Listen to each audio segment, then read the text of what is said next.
Ọhaneze ekene m unu n'anya unu afọ ife onyonyo dị ebe a.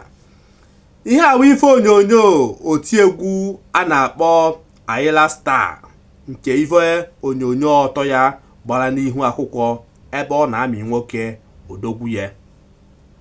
Nwata nwaanyị ahụ na-afụ enwetara ihe ebe ọ na-amị nwoke ife o ji wuru nwoke na-amịcha ya mma. Ọwụ na ịchọ inene ife onyonyo aha a na-ekwu okwu ya, bịa na my Telegram mmetikwere nke ya na comment section ka inene ya ọfụma ka ikwete na ihe mụnwa si akpọ nnu na-ekwu wụ eziokwu. Na like my video na-eshiekwa na komenti. Anọ na Instagram, anọ na TikTok, anọkwazị na Facebook, anọkwa na YouTube. Ịtapụ ha na-asị akpọ nnu TV, ị ga-afụ m, na-efolo m, na-eshiekwazi my video. Mmetiri nke ya na comment section ka inene ka ifu ya hụ na ihe mụnwa si akpọ nnu na-ekwu wụ eziokwu na ma anaghị atụ asị. Ekenekwa m unu.